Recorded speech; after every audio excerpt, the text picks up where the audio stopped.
Welcome to episode 5 of Hops and Dragons. Today, blah, blah, blah. Sorry. Today we're gonna stumble over our tongues because I did it in the pre-show. So My turn. yeah, My turn. and that's payback for you making fun of me. Fair. All right, take 2. Cut. After today, you will always remember, if you round up or down in D&D, we're going to showcase an item to help others make friends. Look at the latest on character origins from Tasha's Cauldron of Everything and discuss pre-campaign handout. But first, we drink. All right, who gets the bigger one? Mine didn't win. Oh, that was not bad. You win. So, every single week we do have or the majority of weeks, I should say, we do have a sponsor. This stream is partially hops and partially dragons. And the sponsor for this week, now try and remind me to actually take a mouthful of this before I ramble on about it, because I always get thirsty, and I've been thirsty for the last 10 minutes here. So the sponsor this week is 9 Penny Brewing. They are a brewery here in Newfoundland on the island. They are in CBS in case you guys are local and want to pop out and see them. And the sponsor beer tonight is a blonde. It's called Long Pond Blonde. The one of the towns out where they are from is called Long Pond, and that's where the name kind of comes from. It's just a fun name that rolls off the. Yeah, I like their description on the website. It's basically just like, yeah, we just thought it was a fun name, so we went with it. Totally, yeah, 100%. I'm all about it. So before we swap over there, I'm gonna take a mouthful of this. You should. This is like, if you're not a big beer drinker but you like regular kind of beer, this is a better version of regular kind of beer. A better version of regular kind of beer, yeah. In my opinion. See if we can get some color in there. This is brutal. I need to get a better way to do this. Anyway, it's that are $25 lights off Amazon. Come on, man. I know, right? They're great. I love them. They're super cheap. And once we get Amazon affiliated, we can start selling them. Future plans. Let's pop on over there. Sure. Let's take a look at our sponsor website. Their fancy website. Fancy website. So as said, it is from 9 Penny, and I keep on hitting my mic. Man, I don't do this in the pre-show, or not when we're live. I do it always when we're live. So it is the Long Pond Blonde. It's basically a Pilsner malt based beer with a low final gravity and low hoppiness, making for an easy drinking beer on a warm summer's day. I don't know where you guys are, but it was actually 18 degrees here in Canada today, and it was a warm late fall day or mid fall day. I wouldn't want to be like set outside on the patio or anything. No, it's a little windy. Little windy, little wet. It's got Cascade hops in it, and it's used to round out the beer with a slight citrusy flavor. And the Foggy London yeast from the Escarpment Labs, cleans up the beer wonderfully and supports the slight citrus aroma. So yeah, no, the name of the beer is kind of just, it's fun and it rolls off the tongue, and it's Long Pond Blonde. It's great. I love it. But this is the best start for a beer. If you are a Canadian Coors, Bud, any of the macro beers, if that's your go-to beer, or if you're not into craft beer or anything like that, this is your gateway beer. It's the easiest one to kind of get into. It's smooth. It's the closest to that Coors style beer. It is a ton better than any of those macro beers, without a doubt. And I find that a lot of the macro beers, the Coors, the Bud Light, the any of those, I'm not singling any of them out, but all of those style beers, they're all a little bit too sweet for me. And once you drink a lot of the craft beer, you can kind of tell when the residual sugars are there. And there's no added sugars or anything like this. They don't use corn syrup like a lot of the macro breweries do. They just get the fermentable sugars out of the grain, just like almost every craft brewery out there, I would imagine. So if you're looking for a better version of your beloved Coors, Canadian, Bud Light, whatever, Michelob, whatever, try out a blonde, and try out a 9 Penny blonde. Yeah. Yeah. Thanks, 9 Penny. Thank you, 9 Penny. We appreciate you. Yeah, here we go. We're back. Now I can drink. Now I can have my mouthful. Well, for a second, then we got to roll for some trinkets. Roll for some trinkets. That's We like, got to get some dice rolling. I haven't tasted this beer in a long time. That's actually really smooth. Yeah, it is really smooth. Interesting, because I'm not a blonde kind of guy. It's a little bit too plain for my tastes. But now that I've had it after a long time, like that's pretty. I'm impressed with that. I know. Cool. So for those of you that are new to the stream, to our channel, to the episodes, every single episode, just like every single new campaign, you do roll a D100 for a new trinket, and you can then keep that on your character. It is for role playing purposes if you want, or you might be able to use it in game at some point in time. So we're gonna roll for it here now, and swap over here. I think this one's on me, technically. I think last one was on you too, wasn't it? I don't know, they're always on me. I got this. I don't know. You're the DM here. You should 100% have this. And if you are watching this live in our chat, you can type !trinket and it will roll one for you, and then it'll actually link it so you can see what you get. So Google has a dice roller. You just type dice roller, search it, you'll get it. And then you can click all of them here. They don't have a D100, so we got to do two D10s. First one is the first. The tens. Is the tens. Second one is the single Ones. digits. All right, let's roll for it. Do it. 76. That's a big number. Yeah. Which, like, I understand, statistically speaking, is just as likely as a low number, but I feel like my D100 rolls always end up on the low side. Yeah, it's true. A 4-leaf clover pressed inside a book discussing manners and etiquette. Oddly specific. Is it weird that my mind goes, like, super dark with this one?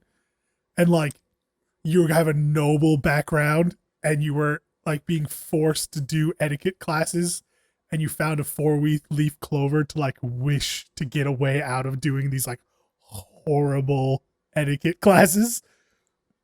How's that dark? Well, because, like, then, like, you'd have, like, the evil nanny character that, like, maybe would turn out to be a hag later on. Okay. You know what I mean? Like, yeah. Like, Okay. if I was the DM and you had that, I'd be like, oh, there's a hag coming. Okay. I take it back. Like a really dark version of Mary Poppins. You know what I mean? No, I was thinking like Irish luck kind of thing, or I would totally have that on a dwarf. That'd be fair. Yeah, dwarf cleric. I think I would have that on, and I would use it as some sort of like addition to my prayers. I think I would do that. I like it. So yeah, so an example of being able to use a trinket for roleplay. I like it. Thunk. So that's a See, this is gonna be a theme tonight. This is gonna be one of those nights, boys, people, ladies, humans, not humans. This is how it's gonna be. Entire inclusivity. Everybody who's watching, eyeballs, flies on the walls. So that's like I said, that's our roll for trinket section. Just a little bit of fun to start off. Our next section is It's time for The rules you may not know. It is the one time I'm allowed to sing. If anybody missed that in prior episodes, I actually got a subscription from somebody if they said I would never sing on stream again. So here we are. That's the only time I'm allowed to stream. So Welcome. thank you. Hey, thanks for the follow. Thanks for the follow, RPG Apparel. We appreciate you. What's up next here? Rules you may not know. All right, We started with you it. just sang it. I did. You just did it. I did. But this is an easy one. If everybody, again, get out your player's handbooks. I know you're following along every week, reading along with me. I want to know how many people actually do that. Definitely nobody. 100% nobody has their player's handbook out. 100%. I mean, maybe one person, but not everybody. But anyway, page 7, player's handbook. This is very basic rules, but it gives you a little bit into the mindset of what Wizards of the Coast were thinking when they did the rule design for 5th edition. So the rule is whenever you divide a number in game, so if you're taking half damage from something for resistance or you made your save, whatever, you always round down if you end up with a fraction, even if that fraction is greater than a half. Like if you roll or somehow divide and it's 3.9, it's still just 3. That's just how it works. You might say, well, that seems lame, whatever, rounding up. I don't think it would make that big of a difference. But the reason why they do that is, or at least not the reason they do that, but the reason for their exceptions, because there's always exceptions when it comes to rules. Typically, they'll say minimum 1, so you just can't have a 0 or a negative number.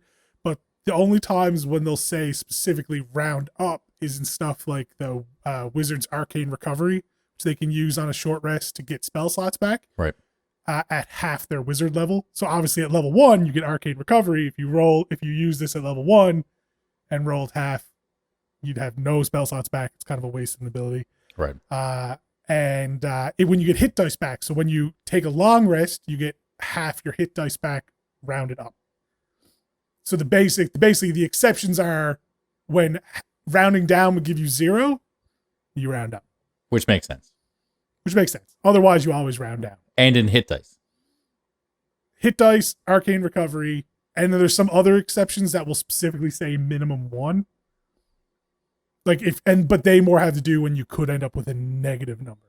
So they don't want you to have a negative. Which makes sense. If you get a bonus to your jump, but your strength is a -4. You know what I mean? Yeah. You can't jump 4 down. You could. It's called burrowing, I guess. Well, yeah, I guess. So anyway, those are the exceptions. But as a rule, you always round down. That applies to DMs with their monsters, players, whatever. It's just fair across the board. Yeah. The so if you had a negative number and it had to round down, it would just be 0 then. Is that what you said? Oh, or it'd be 0 or 1. But typically if there's a chance you could end up with a 0, that's where the exceptions would come into play. Okay. Which would be minimum 1 or round up. Gotcha. Yeah. That makes sense. Unless, I guess, if you took 1 bludgeoning damage and you resistant to bludgeoning damage, yeah, you take no damage. Interesting. I don't think I've ever been in that situation before where that's happened. I was going to say, I don't think I have either, but it's possible. That's because you throw, huge damage at us. That's why. I guess it would come off if you played a barbarian and you rage.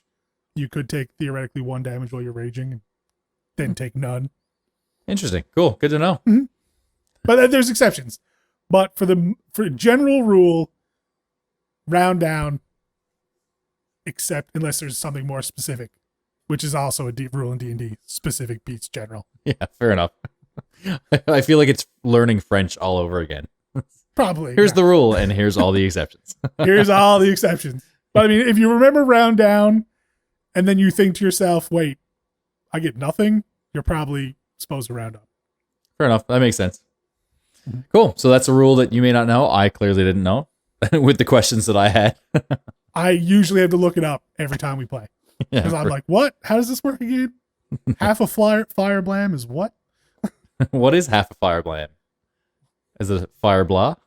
Well, it's whatever it is rounded down. I know that much. Yeah, fair enough. It's 8d6, right? Mm-hmm.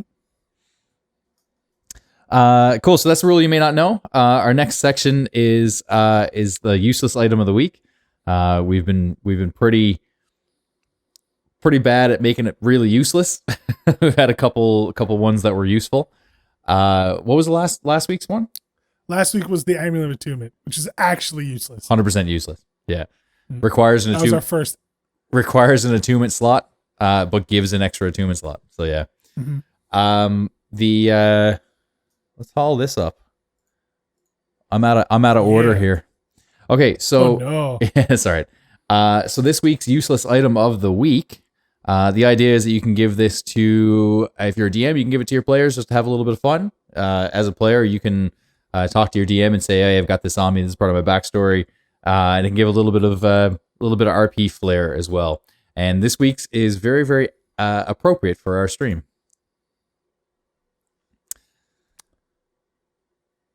Mr. Tilly? Yeah. It's the pint glass of friendship. It's just super cute. That's all I was going for. I made this one up. So basically, the idea is it's a magical pint glass, but it's very specific. There's a key word here. When you give this pint glass, when this pint glass is filled with brew and given to a stranger, so it has to be someone you don't know, just makes it useless, kind of. They get advantage on their next charisma check. So if you're at the pub and you're like, "Hey, fellow bar mate, you look sad. Go make a friend." I like it. I like it. I would give these out all the time. And you want to go through the story that you have? Sure, I like the story. This one just made me chuckle. So a bard approached a solitary patron of the Ninepenny Tavern. The bard handed the patron an empty pint glass and said, "This glass is magical. If you fill it with ale and give it to someone, you will find you have gained a friend." The patron beamed with happiness and filled the glass with a golden brew. They thanked the bard and ran across the bar to another lonely patron they had their eye on. "Feck," the bar said the bard to himself. "I meant to give it to me." I love it. That's cute. So all of these items we do post on our Discord as well. If anybody wants to get these and use them in their own game, we do encourage that. Just let us know. Just tag us. Take some photos if you do. Go ahead and print them or use them. Send us a message and tell us. I was just typing out the Discord link. Thank you, Tilly. Quicker than you. You are. What? I was speaking. That's not fair. I assume one of us talks, the other one types. Is usually our division of labor. Yes, pretty much. 100%. It's hard to do both at the same time. I can't do it. Yeah. So how streamers do this by themselves, I don't know. I have no idea either. I get a lot of respect for people that are really good at doing it on their own, or even just courageous enough to try to do it on their own. Yeah, because I wouldn't want to do this without you. I wouldn't want to do this without you. Have a pint. Oh, I will. Of friendship. Cheers. But we're not strangers. Cheers. You hit your mic this time instead of me. I don't do it very often though. And it wasn't me, it was Sir Muggsy. Sir Muggsy. You just named him then, didn't you? Sir Skull Muggsy. Who's like the third? He's like the third star on this show. 100%. The third character, yeah. He gets more love than we do, I think. Whenever he shows up on stream. It's truth. That's right. So the useless item of the week, like we said, we will post it in our Discord. The link is in chat. If you're watching this on YouTube afterwards, it is in the doobly-doo below. Come say hi, hang out.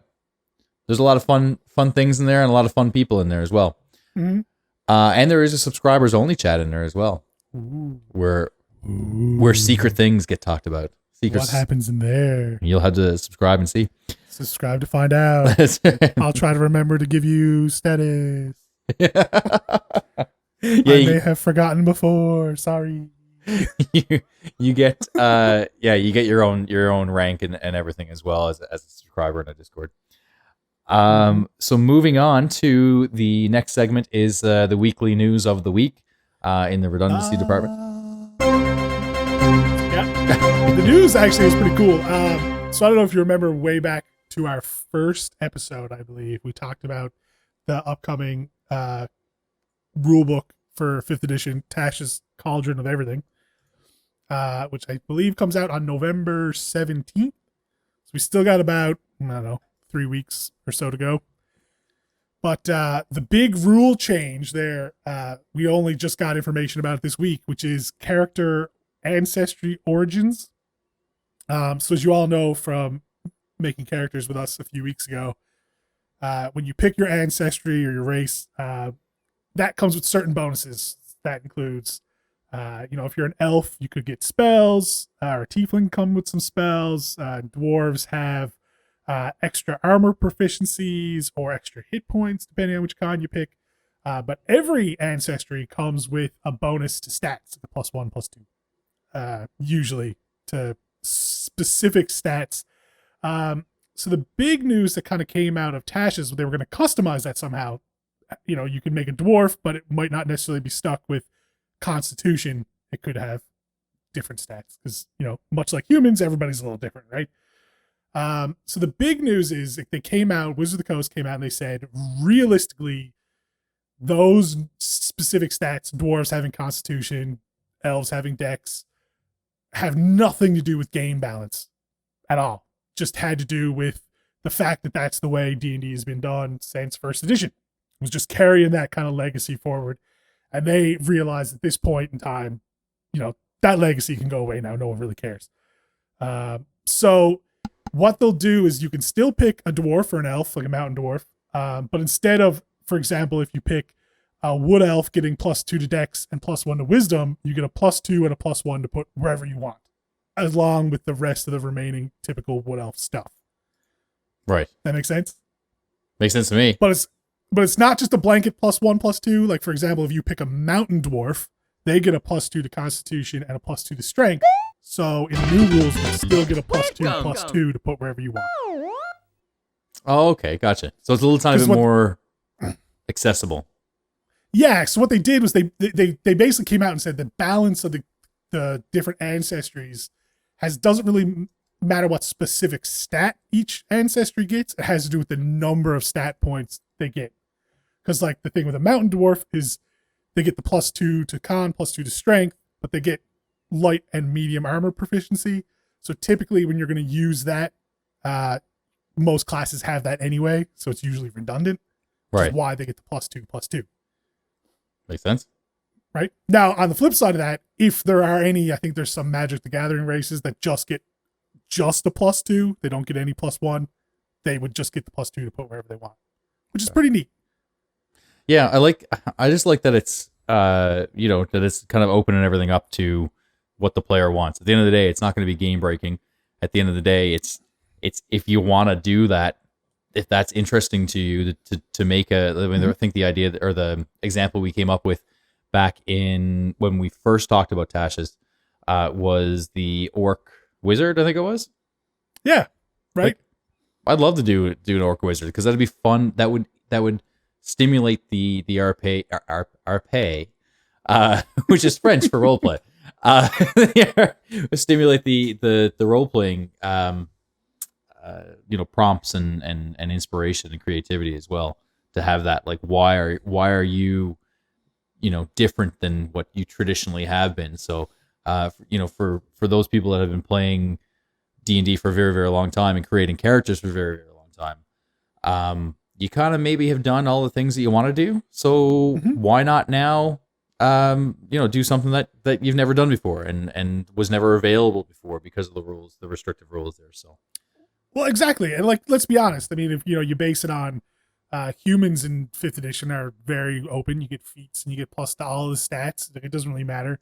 And really all they're doing is they're opening up the rest of the ancestry or races to kind of do the same thing, right? Yeah, definitely. But it's not just stats either. You also can pick whatever languages you want. So if you, for example, like you're an orc. So if you make an orc, you know Common and you know Orcish. In the new rules, you could pick any 2 languages you want. Like you could be an orc that was raised by elves. That's why you're magical. So instead of strength, you have your intelligence. And instead of knowing Orcish, you'd know Elvish. Why not? Yeah. You can also, so you can change your stats around, you can change your languages around, and in a more limited way, though, you can change around your proficiencies. So, like I said, for example, if you pick a mountain dwarf, you get proficiency with medium and light armor. In Tasha's, there will be a table, and we don't know exactly what this is going to look like yet, but there's a table of you can trade this proficiency to a different proficiency, but it won't be open-ended. The example they gave was like if you're an elf, you get proficiency with long swords, but maybe instead of going to battle practice, you went to music lessons. So now you get proficiency with your lute to get performance or your proficiency on performance checks as opposed to proficiency with sword fighting. Yeah, no, I really like that actually. I like that as an option because it just gives you more opportunities Because at the end of the More day, options, more opportunities. yeah, and at the end of the day, if you've been doing it enough and for long enough, you're gonna run out of options. Sure, 100%. Right. And they were very clear to say too that this is all optional too. Like if you want to make a bog standard dwarf or bog standard elf or whatever, I mean, fill your boots. Yeah, no, exactly. The point they made the changes in such a way that you don't lose or gain anything mechanically. It's just flavor, Right. right? If we're only talking flavor, who cares? Yeah. Really though. Right. The other thing they added too, which is a little neat, is you could just say, I don't want to be any of these ancestries or races. And you can basically make your own custom lineage. You can basically create your own ancestry from scratch. And it'd be similar to how the variant human works. You'll get a +2 to 1 stat. You'll get a feat. Choose between different things. Like you could pick dark vision, but that means you don't get a skill proficiency. But if you pick a skill proficiency, you don't get dark vision. Yeah. Well, I like that there's a trade-off then. Right. So it's a bit of trade-off. So you're making your custom thing. The only real stick or like, I guess, rule they put on it is if you get a +2/+2 or +1/+2, you can't stack stats. You can't min-max that way. Mm-hmm. So if you get a +2 and a +1, they have to go on separate stats. And what I'm most excited about, I didn't hear that you couldn't make a turtle with Aarakocra wings. They didn't say you couldn't do it, so it might still be possible yet. I don't know.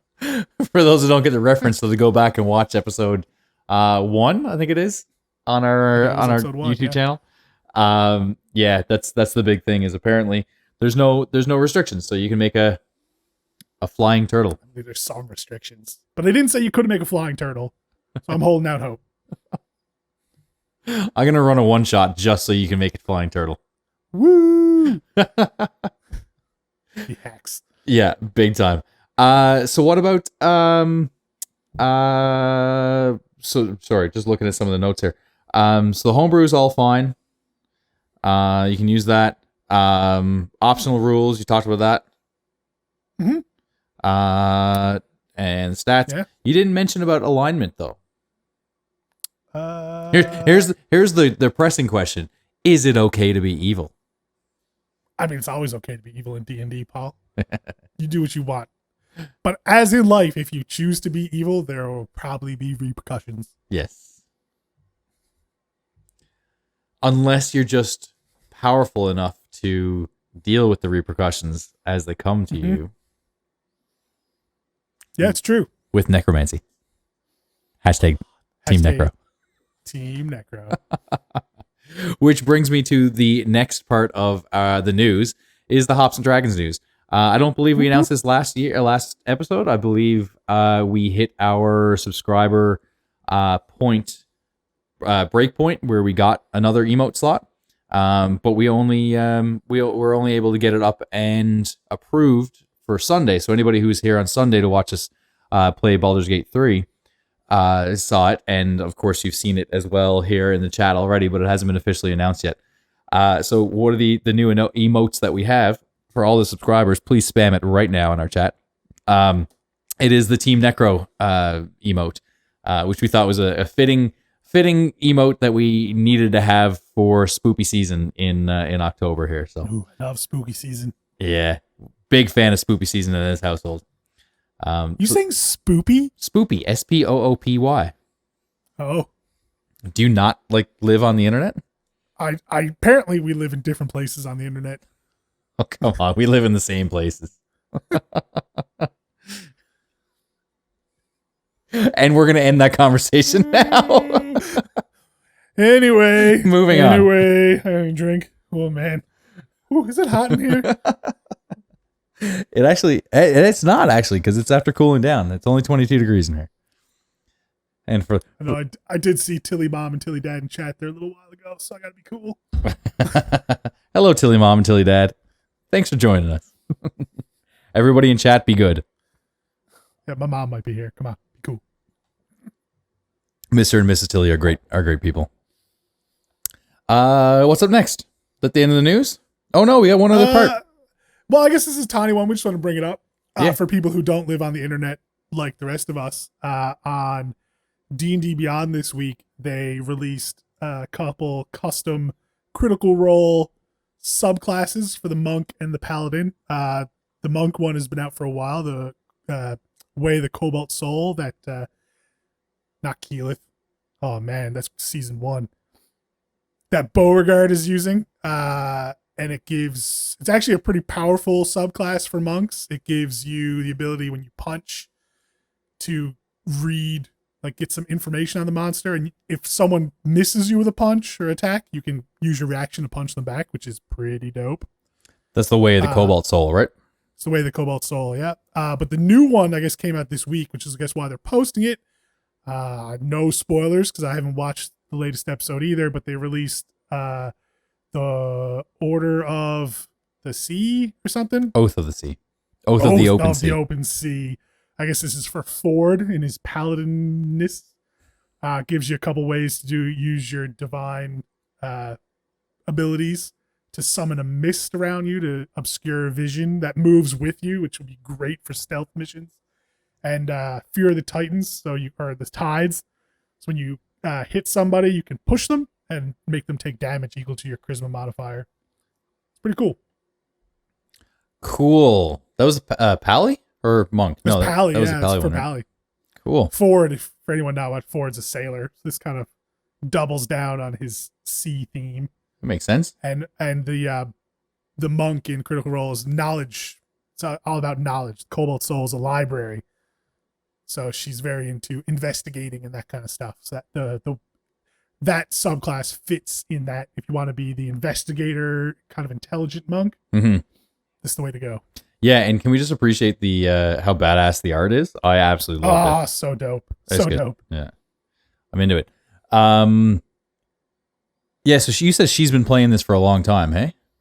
I think, yeah, because she's been playing Beauregard since the beginning of campaign 2 Yes. for Critical Role, which has been out now for, I think they're in their 3rd year now or something. So yeah, she's been on that. I think they're level 13 or something now. She's been playing that since she was level 3.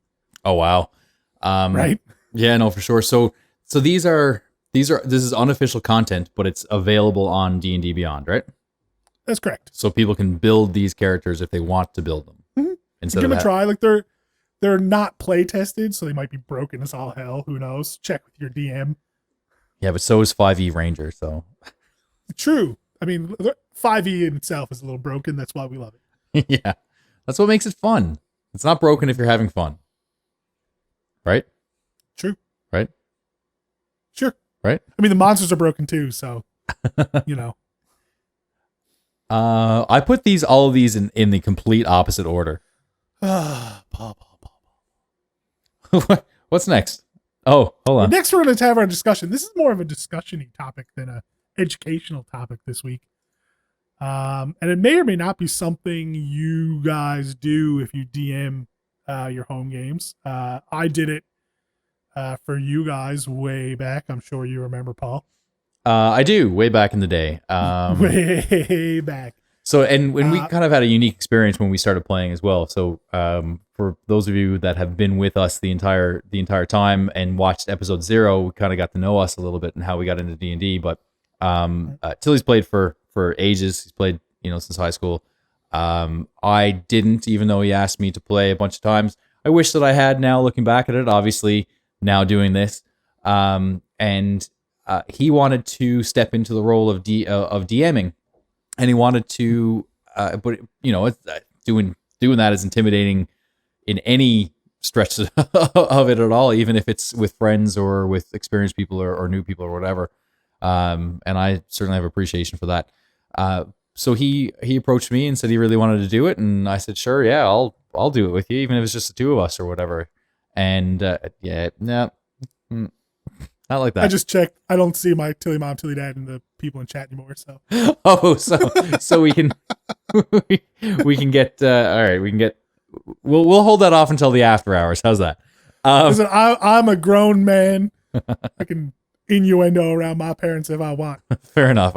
I don't feel comfortable doing that around Mr. and Mrs. Tilly. All right. So he asked me to. If you wanted to, or I can't remember if I offered or you asked or whatever, but I said, yeah, sure, I'll be a new player if you're going to be a new DM, and then we grew our table around that, And one of the first things that he handed out was this, what we're gonna talk about. And as a bunch of new players and as a new DM, it got all of us on the same page. Pardon the pun, because it is a page. So. It is literally a page. Yeah. So yeah, if you never picked up from that, we're going to talk about a pre-campaign handout. Certainly not a mandatory thing, but I think, like Paul just said, it's very helpful to get everybody on the same page really quick. The overarching theme of this whole thing is in D&D, communication is key. And that doesn't just mean telling you what you're going to do on your turn. That means checking in with players and the DM to make sure everybody's okay with what's happening at the table. And this kind of document, if you're like my quality control people out there like myself, kind of gets everybody on the same page and something we can reference back to. It's certainly something that can be changed. Paul has up on the screen there. This is my first one. It's by no means perfect. And we can make this available in the Discord too if you want. Do you want to do that? Yeah, sure. We can put that up there. I mean, something to people to go by. Like I said, by no means is this the be all end all campaign pre-handout thing. I mean, this was 3 years ago, first attempt. It's pretty good. I had help from the internet. But I guess first thing I should say is try to keep it to a page. No one likes to read, as no one reads the player's handbook. People have short attention spans. Keep it bullet point, keep it short, keep page tops. I've seen some really nice ones out there when I was doing the research for this that are like, 5-6 pages long with art and stuff. I mean, that's helpful if you have the ability to do that. But I don't know how necessary it is. I feel like a page is nice. Right. So what would you cover in something like this? What are the important things you would cover? So the number one important thing to me is to talk about on or off limit content. Mm-hmm. What rating is your game going to be? Is it going to be a PG game? Is it going to be an R game? Are we okay with torture? Are we okay with, sexual themes? Yeah, and everybody needs to be on board with that. Yeah, no, for sure. And we've had a conversation about this with somebody that we know that reached out to us once we started doing this, and they run a bunch of horror games. And again, I think we should have just called this like Spooktober edition. Spooktober. But I thought we're going to do Spooktober next week. We will. Spoiler. So he runs a bunch of horror style games, and everybody has different limits for that kind of stuff. If there's certain things that you really don't like, then obviously that has to be discussed beforehand. And now we are actually we didn't do this already, I don't think, but we were talking about doing it for another education or topic or anything like that. Was the two styles, the two tools that he brought up. I think one of them was called cats or something. That will let you basically set your limits before these games and see what's okay, so that everybody's on the same page. But for sure. We'll do that in a future episode. Yeah, and this one, for this document, it's more about, because obviously the DM is making it, this is more what the DM is comfortable with. Obviously, the players need to have input on that as well.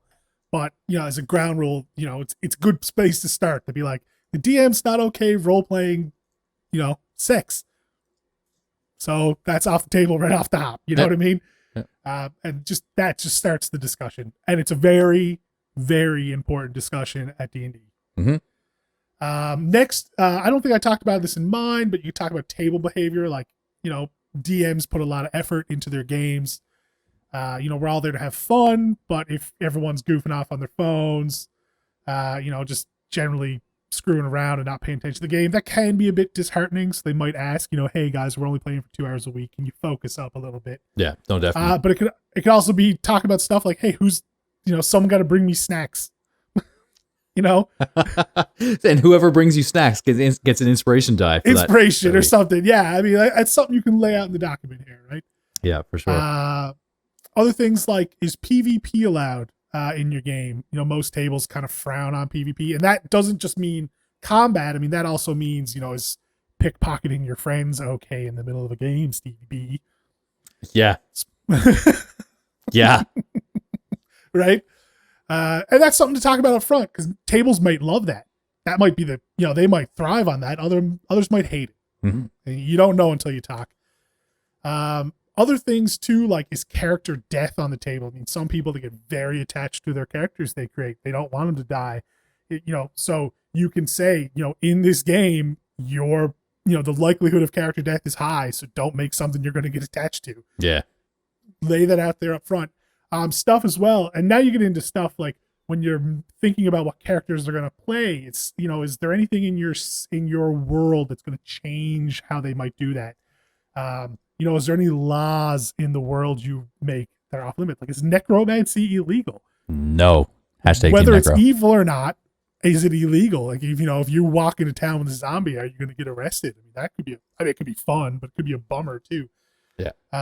Or for example, is there any changes to like, is it a homebrew setting versus a standard one like the Sword Coast? So like, are dwarves totally different than your stereotypical dwarves? Mm-hmm. Matt Koval game, dwarves are basically tiny Klingons that used to be slavers. So no one likes dwarves. If you role play a dwarf in Matt Colville's game, the dwarf, and you're a dwarf, like, you're gonna have a bad time because you're walking into town, everyone's not gonna like you. Right. Yeah, You know what I mean? And it's cool because that was something that I was, again, I've talked about this before, that I've struggled to grasp the rules from within that we play, or the rules that we play within. Oh my god, the tongue's not working tonight. So when I talked about wanting to do play a necromancer, funny enough, given that the fact that we're talking about it right now and how a lot of this Team Necro stuff came up, was Tilly told me that necromancy is illegal in this setting. It's you like, a lot of people would not be happy to see you walking around with a skeleton in front of you. So like, to me, that was really I didn't want it to be outlawed right away, because I was like, I still want to do it, but now I'm challenged to try and figure out how I would do it. So like, do I wear every time I go into a shop, do I buy a bunch of like oils and perfumes and everything to cover up the stench of death that follows me around? Smart. Do I, always get, different pigments and everything for makeup on my skin, so that I don't have that like pale kind of a deathly look that necromancers have after a while? Do I have a rule that I can't use any sort of raise undead spells or anything like that, or anything really obviously necromancy spells around other people other than my party? How does my party react to it? Like, all these things are like questions of like, okay, how do I answer that? And then you sit down and you think about it, and it just gives you a way better, a more in-depth character. And I had a lot of fun going through a lot of those questions as well, right? Right, and you can see how this document already. Imagine now you show up to your session 0, your session 1 to make your character, and all of a sudden I drop, hey, by the way, necromancy is illegal. And now you have to kind of figure all that out on the spot. I mean, this gives you a bit of time up front for your players to kind of have those thoughts before they come to the table. So, you can do what y'all like, which is playing D&D. Yeah, totally. And then that note too, like that necromancer that you ran in a one shot, that was a homebrew rule. So, it's something to put in this document as well. Is homebrew okay? Can you go to, the D&D wiki, which is awful in a way, but can you use that? Is that okay? Stuff like, are we going to use optional rules like flanking or feats, or are we going to use XP versus, milestone? Nat 20s, Nat 1s being automatic successes even on skill checks, which, pisses everybody on the internet off. Yeah. But, that's, all very valid stuff that should go in this document ahead of time, so people know what kind of game they're agreeing to come play at. Definitely. Yeah. No, I completely agreed. And this, obviously I've just scrolled down there a little bit as well. I think the setting's really important. Sure. Giving people an idea of the land that they live in. When I did my one shot, I did, this is the region and this is the god that's praised in the land and worshipped in the land. So if you guys want to make a character that praises that god, well then, here's your opportunity to do that. If you want to be at odds with that god, well, this is their nemesis. The tongue ties keep going. Their nemesis and everything, right? So it's kind of important to lay out that that setting so that people know where they're playing, because all of these things are prompts for players to be able to create characters that have depth to them and have a little bit of role play prompts and abilities. So and this also gives them a hook too. I mean, at the end there, I kind of explain, how the game's going to start. So that might give you some hints too on like, is this going to be a combat heavy game or a role play heavy game? Are we going to spend the whole time in court? yeah, I mean, court of law, but like a king's or queen's court, and doing RP stuff. I mean, or are we going to be in combat the whole time? And if you make a RP character, you're just not going to have much fun, are you? no, not at all. And that's fine. I mean, whatever you guys want to do, whatever your DM wants to do, whatever your players want to do, it's okay. It's fine. It's acceptable. It's a great part about D&D, especially 5e. One of the great parts about this this this handout, which I didn't realize until we looked at it tonight, is we got introduced to one of our in-game favorite characters. What? And for those of you that are in chat right now, you might find their name on the page. But it's incredibly important. It's it's setting the stage for the story to come. Mm-hmm. Yeah, but that's it in a nutshell. Campaign handout. It's like, there's a lot of stuff you can put in here. You don't necessarily need all of it. Depends on what kind of game you're going to run, but it kind of forces you as a DM to put some thought into some questions that maybe you didn't.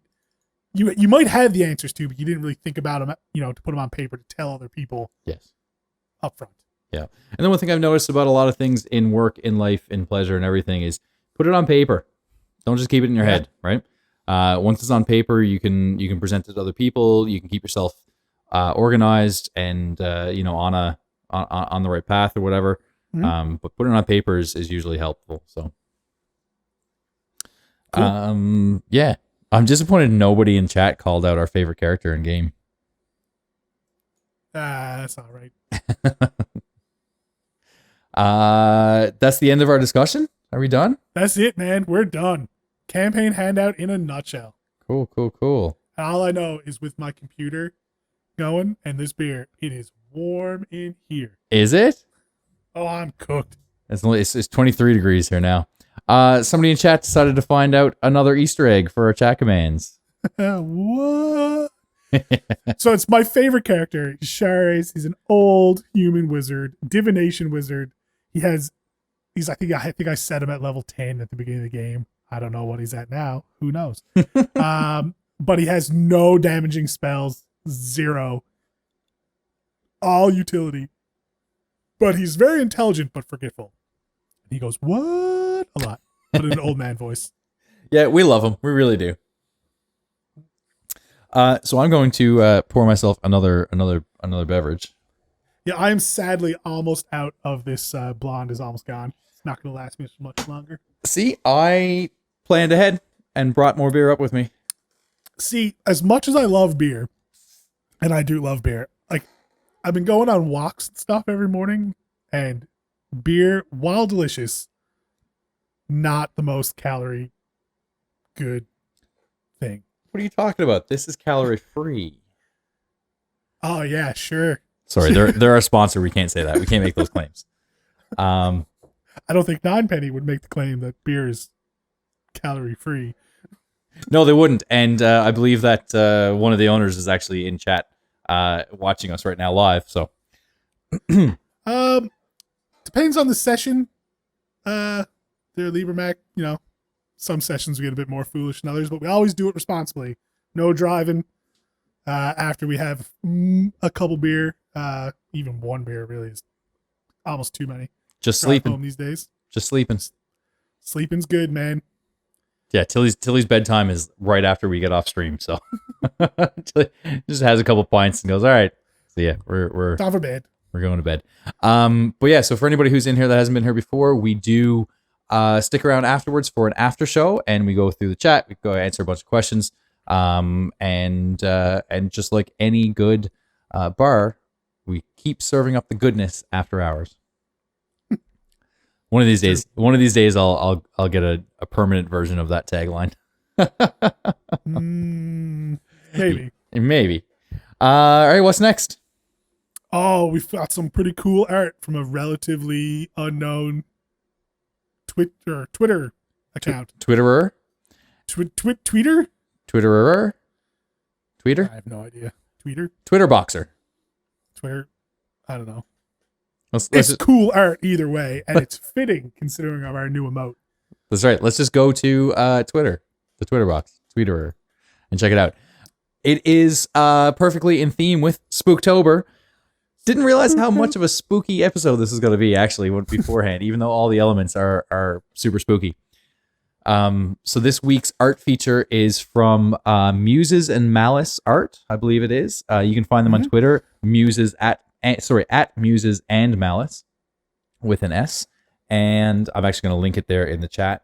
But it is a spider lich, which is super cool. I'm a big fan of spiders and liches. So Yeah, I mean, I just love the extra arms. I like that they kind of went with the Doc Ock. You know, the legs on the back, not the legs on the bottom. Yep. It's so cool. Did you notice? Hopefully that's not his phylactery in his hand, I hope. Hopefully it is, or hopefully it isn't. Hopefully it isn't. That wouldn't be very smart for a lich to do. No, maybe he's going to hide it. You don't know. It's cool. Yeah. The that's what I really, really like is the his lantern or phylactery or whatever it is has spider legs on the bottom of it as well. Oh yeah, good call. Right? That is super cool. There's a ton of detail in this. We saw it and immediately were thought we had to feature it, especially given the fact that it is Spooktober. And hashtag Team Necro. Hashtag Team Necro all day. Yeah, so if you guys want to go give him a follow, give him a like. I do believe let's take a look at his account. He only has 19 followers, so go give him some love. Because some of his art is pretty good. I'm gonna stop there because I don't know what else the other art that he has. Yes, so. no. Whoa. It is a mature stream. At the end of the day, we do have a mature filter. But we do love. There's like mature and then there's mature. This is true. You know what I mean? Mature like an occasional F-bomb and alcohol consumption. Yeah. It's like the adult complete. No, I don't even know if you're mature as in like the PG-13 mature. Maybe? Yeah, I don't know. That I'm just looking at the rest of the photos there. He's fine. Oh no, sorry, we got to go back. Okay. Here we go. This is NC-17. Yeah. this is the line drawing, I guess it is the line art for the pre-colored version of it. In case you guys want to see the behind the scenes. So You really see the detail they got put into it there. yeah, oh, it's awesome. We'll fire that up on our Discord as well. We fire all of our art and featured art up on our Discord. There's another Easter egg in our chat there now as well. I bet you money though, Aaron. I love you, my wife. You're wonderful, but I bet you don't understand what just happened. That was an. And I don't know why you would know. No, fair enough. You did something great. Thank you for doing that. But it's probably going to come out during the CR monster battle later in the episode. For whoever dies is going to get. Lux got it. There you go. Yay! Easter eggs are coming out. I love it. Cool. So yeah, give them a follow. Check it out on our Discord as well. We are going to post it there, and we're probably going to retweet it and tag them and let them know that they were featured in this episode as well. 100%. Hondo Porcento. What's up next? All right, you want to take a quick ad break before we get into the puzzle and our CR battle? Totes. And I will open the door to this room so I don't become a roasted Tilly. Toast. We will take a very, very quick ad break, as explained in the pre-show, if anybody was here. The only reason why we do it is so that people that come into the stream don't get a pre-roll ad. If we run a mid-roll ad at a time that we choose, that way people don't miss content. So if you guys are in here and you enjoy what you're seeing, we will be back with a little bit more content. We're going to come back with a puzzle after the break. and a very surprising CR monster battle. a very surprising result to our Very poll. surprising. Oh, buddy. 100%. I mean, there's still time to vote. No, you got everything set up. No, it's still set up. There's no more time to vote. Okay, fair enough. But yeah, so we're gonna, like I said, gonna come back. Tilly's gonna challenge me with a puzzle.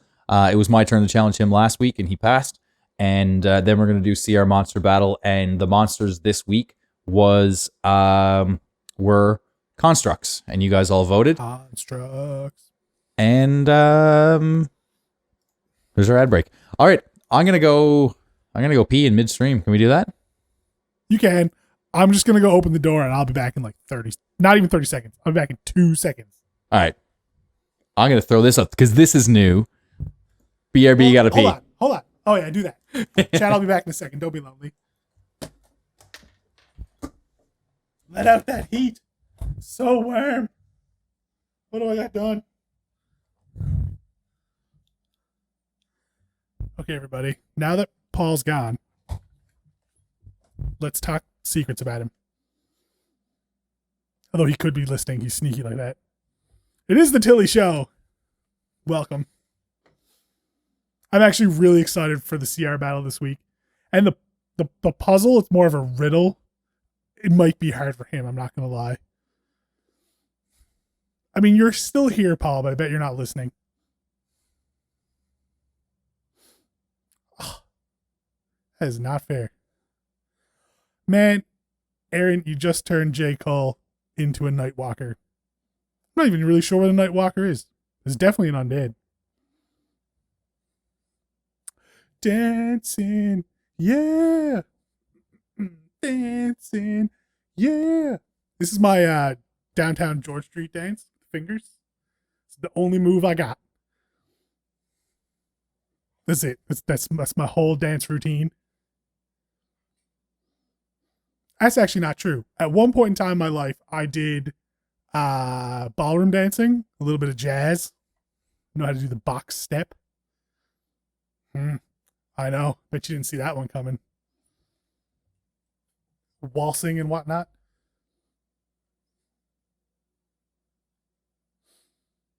Trooper's gone. Me and him did lessons together. I can also do the Macarena. At my elementary school, we used to have to do it all the time. Like, they'd play it over the PA and we'd have to like do it at our desk. It was weird. I heard you the entire time, you asshole. What? I didn't do anything.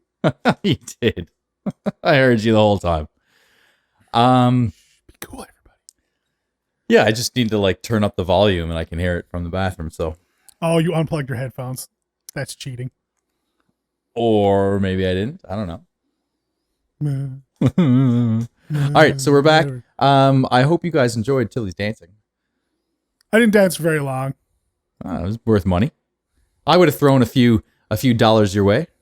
A few bits your way. All right, so now that we're back and we've got some those things. I did also sing. I'm allowed to sing though, Lux. Ain't no one subbed to make me stop singing. That's right. Because you have a beautiful voice, I do not. Right. What's our next segment? Right, the puzzle. We're doing puzzles. So I don't need anything up for this. You don't need nothing. Do I need a pen and paper? Or is this just a mind puzzle? This is a mind puzzle. This is maybe more of a riddle. Oh God. But I feel like you got this. Sure. I feel like you got this. Sure. So I'm gonna set the stage before I start the 5-minute countdown. Feel free to ask chat for help. Maybe they can help you out. You are a adventurer on the search for loot, and you have made it past the boss. Battle is over, and behind the big bad evil guy, there's a door. And at first glance, it's a little confusing because it's see-through. Like, you can see the treasure on the other side of the door, and there's a handle that's seemingly almost floating in the air where like the knob would be that you would have to turn to open the door. Above the door is inscribed the gentleman's door. Coincidentally enough, just the person you just killed was the gentleman. This is the gentleman's door. Is this a strip club we're going into? Maybe. You don't know. As you walk up to the door, however, even though you can see, like, it's not reflecting what's behind you. That's very obvious. Mm-hmm. But as you walk up to the door, you see a blur kind of come clearer and clearer. And then it's you looking at yourself back through the door. What do you do? Oh.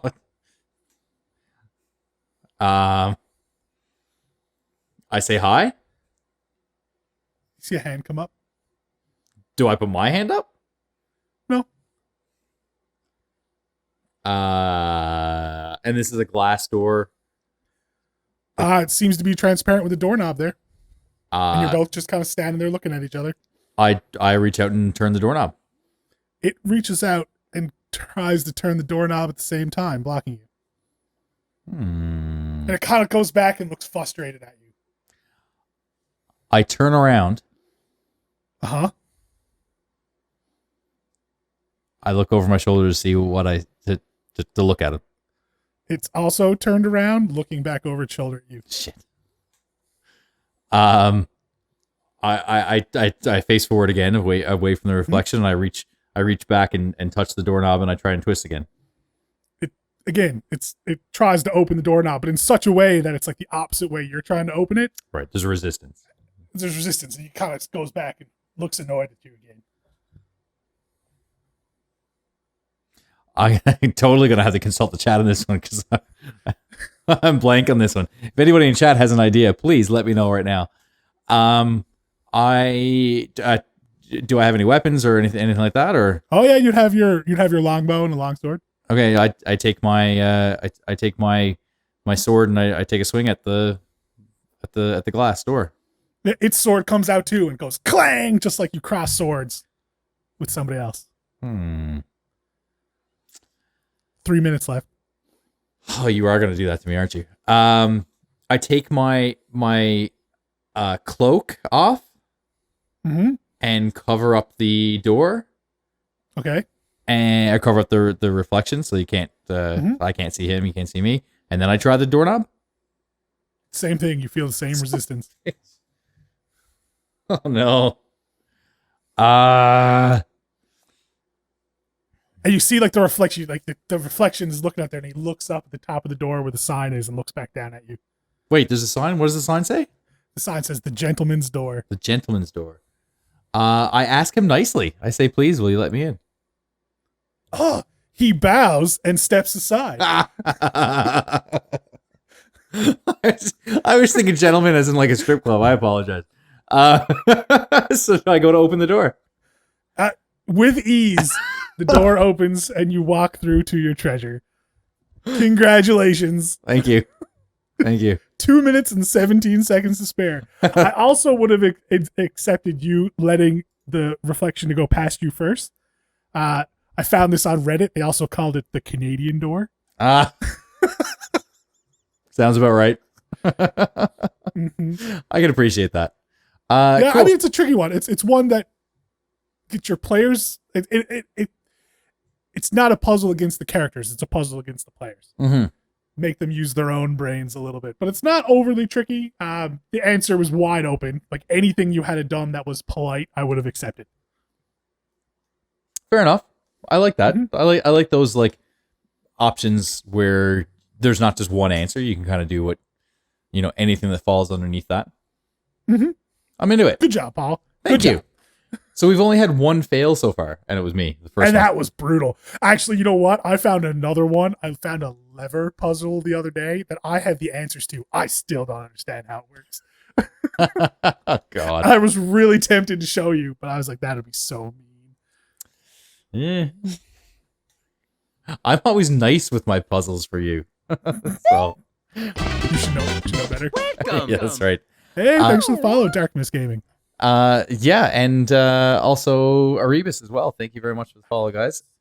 And I'm gonna guess that that's Stan Mouse, like Dead Mouse, or as I call it, Dead Mouse 5. Thank you also for the follow. We appreciate you. Is that number 91? Thanks for the bits, Stevie B. Is that number 99 on our followers? Are we almost at 100? I don't know. Could be. I feel like we're getting very close to 100 followers, which is crazy. It is crazy. We started streaming September 3rd was our first stream. So we're not even 2 months into this. So woohoo. If that's it, that might be our 100 followers. So we thank you. We thank you all. Not confirmed though, because Twitch stats are a little bit wonky. But I do see a number 100 there. You can confirm, Tilly. Where do you see the number 100? Above the stream. Oh, we got 101 here now. Above the stream manager. I have a different one than you see. I'm in mod view. Fair enough. Thank you very much, guys, for the follows and the cheers and the tips and the subscriptions and all that tips, as well. Yeah, the subs. Again, if anybody has Amazon Prime and they would like to give us their Prime sub, that would be amazing. Totally. Yeah. So for anybody who is watching us and is having a pint with us, anybody who's at the Geek Bar watching downtown in the city that we live in, shout out to the Geek Bar. and watching. Welcome. Cheers to you. Cheers to us. Cheers to everybody. And we love you all. Thanks for tuning in here, guys. Yeah, cheers. We're not done yet either. We are not done here yet. No, at all. We got one of the most fun parts on our episode. The most random thing that happened today too, by the way. Right. Okay, so we got to lay this down first. So the next section is a CR monster battle. So we do this every single week where we pick a CR, we take a theme kind of thing. Like the first one we did was undead, so we did a zombie and a skeleton, and we take two monsters, we put them against each other, we play them on Roll20. Mm-hmm. Excuse me. It's really hard doing a stream with beer on it because there's peeing and there's burping. So I do apologize for anybody watching. But we do, like I said, we do a CR monster battle where we hop into Roll20 and we pit them against each other. We don't know how it's going to turn out at all. We haven't done this before. We did it for the first one just to make sure it worked logistically. But every week now for the last couple of weeks, we've been putting it up to a poll to see what you guys want to see. So you guys can have an impact and a say in how we move forward in the next week. So last week, I got to bring this up. Last week we set this poll, and it was it was constructs, right, Tilly? Constructs, yeah. So it was animated armor, scarecrow, a stone cursed, and a quadrone. Right. So quadrone, for anybody who doesn't know, is just like a flying Wall-E kind of thing, like a robot, square robot that flies. Yeah, animated armor is your typical, plate mail, like what you'd see in a hallway in a fancy mansion that come to life. And the stone curse. A scarecrow is, it's pretty standard. And the stone curse is a statue, a stone statue that can paralyze people. Yeah. Imagine the I don't know if anyone Doctor Who fans out there that can't remember the name of it now. The angel that can move when you're not looking at it. Kind of like that. Cool. Yeah, so we were checking this out. Obviously, we check it throughout the week. We send it out on our Discord and on our social media to make weeping angels. So we send it out to, by the way, terrifying, to try and get people to vote on it and pick what we're gonna do. So we checked this morning or this afternoon or sometime, and what was in the lead? It was animated armor animated armor was at 7, scarecrow was at 4, and stone curse was at 2. The quadrone was at 0. So I had it all set up for animated armor versus the scarecrow, which you would a couple hours before we went. And we checked this after we got home from work and took a look. Come on, there we go. And somehow, what Quadrone happened? That had 0 votes got 68 votes. I have no explanation for it. We talked about, is there some sort of election rigging going on? Could be. I mean, it's IP locked. The only thing I can figure is someone must have, someone hacked it, they must have had like a VPN and kept switching their IP location to keep voting over and over and over. Maybe. I don't know if anyone would care that much. No, I'm impressed.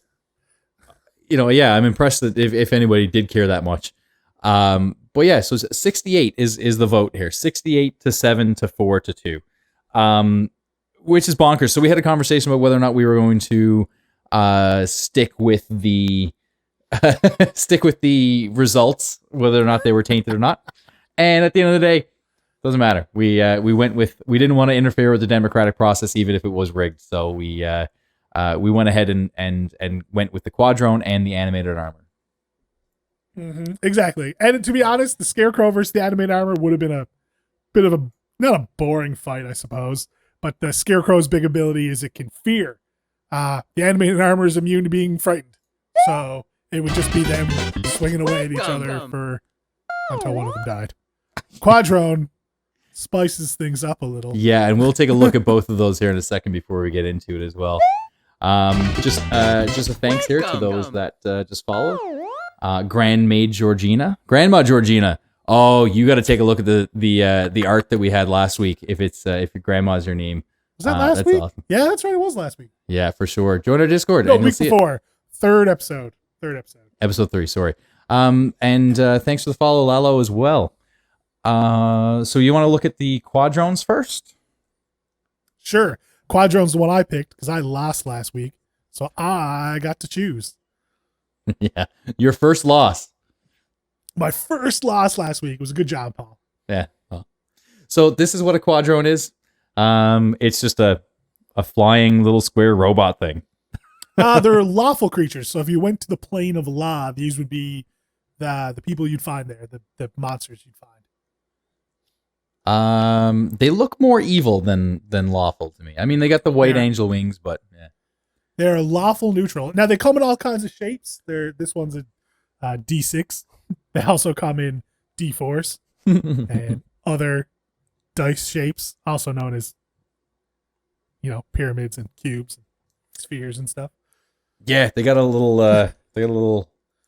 what's it called, monocle on here on this character. So this is awesome.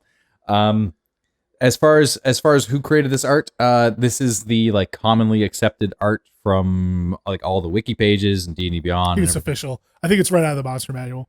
Right. So if you want to learn more, you can go there. As far as stats go, let's see if this works. So tell us its strengths and weaknesses real quick. Yeah, so it has a pretty good AC, a 16 for a CR1 creature. 22 HP is not a lot.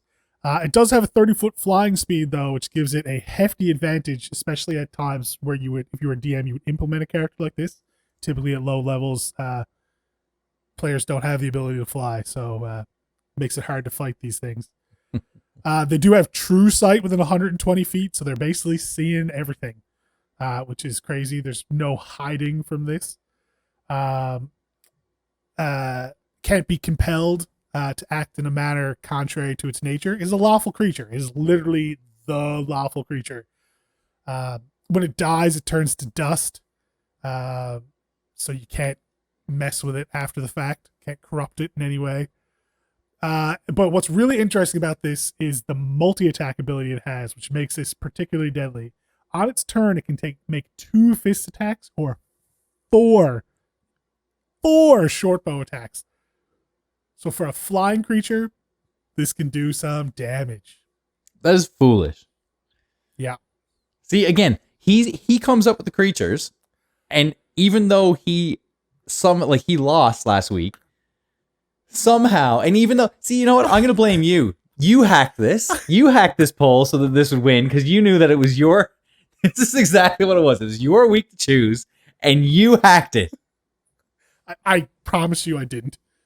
But if I knew how to do that, I probably would have. So I'm gonna learn how to do it next week because I'm gonna lose. To be honest, this week. I was really rooting for the stone curse, so I wanted to turn you to stone. Fair enough. So who's number 2 here? Animated armor was number 2, right? Animated armor was number 2. This makes a really good, in my opinion, this is a really good early level dungeon, end of dungeon boss. With very minor changes, you can make this pretty beefy fight. For a couple low level characters. High armor class, 18. So it's gonna be hard to hit. Has a high HP, 33. Slow movement though, 25, same as your dwarves and halflings, that kind of stuff. It's immune to some damage like poison, psychic damage. Can't be blinded, charmed, deafened, exhausted, frightened, paralyzed, petrified, poisoned. So it's a tank basically. It has blind sight, so it doesn't need to necessarily hear you. It's going to be hard to hide from this thing again. It does have a bit of a weakness. A lot of constructs have this, the anti-magic susceptibility. So if someone uses Dispel Magic on this, it basically makes them fall unconscious for a minute, which is interesting. But where you can really mess with your players here is that false appearance. Like I said, you can make these, put a couple of these in a hallway with a bunch of suits of armor statues kind of lining the halls. They'll just think it's art, and then a couple come to life, and we roll initiative. Which is not going to help me at all tonight. No, none of that's going to help you at all. They do, however, have multi-attack, and they do some, 1d6 bludgeoning damage. So for a CR1, what level you'd be fighting against this, it can lay some hurt, and you're going to have a hard time doing any damage back. Mm-hmm. So let's head on over to roll 20. Roll 20. So here's our winners and losers updated from last week. I don't know if you noticed, but there's now a Paul on the winner side over here because I won last week. First win. Tilly's winning now 3-1. So yeah. And what I'm a little bit salty about is the fact that the reason why he won last week. I didn't win. I lost last week. I say he. I mean the Pteranodon. The reason why the Pteranodon won last week over the Velociraptor is because he is a flying creature and doesn't take opportunity attacks. So I'm going up against a flying creature tonight, so I don't have a lot of hope at all. This is going to be a tough one there, but I'm not going to lie. Anyway, let's get us into this. Oh, my mouse is being painful. Come on, player flag. I need a new processor and you need a new mouse. I need a new mouse. Oh, this is not the map. That's the map from last week. Yes. Yeah, there we go. Let's revel in my victory. All right. Where'd you get this map to? This is from 2 Minute Tabletop. 2 Minute Tabletop? Did I say that right? Yep. 2 Minute Tabletop. Yeah, they had a free man, we are really on the spooky things here, aren't we? It was like a haunted mansion map. So this is the courtyard from it. Which I thought was neat. We're probably not going to use very much of it, but yeah. All the spooky things. Now there's statues here. Why didn't you have me start as one of the statues and like me pick so that I could get like advantage or something? Oh, right, because you stack it in your favor. That's why. We actually talked about doing that, but I can see it. Right. We'd have to have a third party run our Roll20 games for us to make that work. Which, who knows, in the future, maybe we'll do. We should, yeah, 100%. We'll do a construct rematch with someone else running the Roll20. Yeah, maybe we just do that. Like have a special episode where we rematch all of them and like completely independent, so you can't win them all. I haven't won them all. All right. Anyway, buddy, are you ready? All right. Quadrone. +2 to Dex, so 1d20 +2. Everybody in chat can roll initiative too and see where you guys land up. If you get a 19, come on. Did I? Oh, that's from last time. Oh, the rolls are still there from last time. Are they? Yeah. I did roll a 19 though. That was fresh. Did you? I think so. I don't believe you. I'll do it again. After the gibberish. What was that for? It's me putting a separator in. There we go. We'll go. I'm sure that one's fresh. Okay. So I'm +0. I've 0 dex, +0 dex. So it's just a straight D20, yeah? That is correct. And I shit the bed on my initiative roll. So I'm 100% screwed right now. I don't know if 100%. I'm going to stay on the ground, however. I'm going to give you a fighting chance, Mr. Dirtle. Oh, come on. And I'm going to go with my 4 short bow attacks. Okay. Are you ready for this? Sure. I'm just going to sit back and drink while you... Okay, so first one, 1d20 +4 to hit with the short bow. Oh, does a 9 hit? My AC is 18. Oh, yes, finally. I've got a decent AC.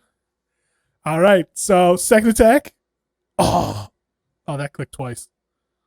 That'll be my second and third attacks. The 19 hits. The 19 hits, does 6 does not. All right, I'll roll one more attack too, just so we got them all the rolls out of the way. Mm-hmm. And 7. All right, so I got one hit out of all that for 1d6 plus 2 damage, piercing damage at that for 7 damage. 7 damage. That's not a small amount as a CR1 monster. So if anybody hasn't used Roll20 before, you can literally just type -7 and it does the math for you and shows your little health there. Doing math for me. We used it while we were in the pandemic. We use it for this. We like it. They did not pay. They're not a sponsor, but we do. We are fans. That's all. So I'm gonna end my turn. Okay, fair enough. So all I can do is just slam. That's the only thing I can do. You gotta move first. Yes, well, move, obviously. So I have 25 feet movement. So that would be 5. Oh, I gotta walk around this thing too, don't I? Are we doing rules as written movement, or are we doing... Rules as written movement, yeah. You can cool. get around there. 5, 10, 15, 20. So, doot. We're up here. And I'm gonna slam you. Slam. Slam. I have a +4 to hit. So we're going to do D20 +4. Let's see what I got. Come on, baby. Does an 8 hit? Does not. So I have multi-attack, so I will do that again. 1D20 +4. Does a 16 hit? It just hits. Just hits. All right, so my slam for my melee weapon attack is 1d6 +2. 1d6 +2. Come on, baby. Give me 6. Or a nat 1. Some nat 1s in chat for poor animated armor, please. This is where you would press F in chat. Oh, that's coming though. Oh no. Oh no. I don't like that at all. All right. If I move out of here, I'm you have 5 feet left. And take an attack of opportunity, plus you have a ranged attack, so it doesn't make sense for me to move here. All right. Can I cast false appearance so you can't tell that I'm... I feel like after you just smacking me in the face, I would know that. Okay, fine. It's a good thought, though. It's a good thought. Sure. All right. Come on. All right. Well, I'm gonna get you with my fists here. Get up close and personal here for a round. Sure. Why not? I'm going to attack you with my fists twice with a +3 to hit. Really? All right. I said I'd do it. Let's do it. A nat 1. Yeehaw, got snakers. Brutal. You know what? That's a really good point. You should every round roll a perception check to see if you can tell if I'm a real piece of armor or not. It says as long as you're motionless. So if you're in combat, you're not motionless. Well, I'm not moving now. Well, but you know what I mean. You've moved. If you had stayed where you were 2, that was a good point. Maybe at the beginning of the fight. That's a good point. Maybe at the beginning of the fight, I should have done that. Yeah, I kind of brought that up, and you said no. So again, rigged. Hashtag team I'll hall. roll it again. Does a 15 hit? Wait, what? Oh, this is for my your second attack. 15 does not hit. Balls. Your turn. So that's a D20 +4 to hit. Let's see if I hit you on my first slam. 7 does not hit. Second slam. 12? Nope. Fuck. Okay. End turn. I'm going to do you a favor. I am going to... Oh, I said end turn. Fuck. All right. Next time. Thank you, chat. Oh, no. Go ahead. Go ahead. No. I said end turn. That's fine. I hit the end turn button. All right. I am going to fly away. Opportunity attack. Go ahead. Same as normal. Just 1d20 +4. Yep. Just 1, not 2. 24. That's 20. So those of you that know, when we hit a nat 20, what do we do? Drink. Yeah, so that's a crit. So that means I double up my dice. So we'll go 2d6 plus 4. See what this does. Oh, this is gonna be fun. Come 2 on. 6 plus 2. Plus 2? Yeah, you don't double plus 2. Sorry, no, the plus 4 was was for hit. Okay, and let's see what we get. 6 and a 5. Oh! Oh snap! Wow. I'm down to 6 health. I like this. But I'm going to fly 5 feet over, and I'm going to fly up 20 feet. Yeah, okay. Now I'm toast. And I'm going to rain arrows upon you, sir. Short bow. Plus 4. Does a 17 hit? It does not. 18's my AC, sir.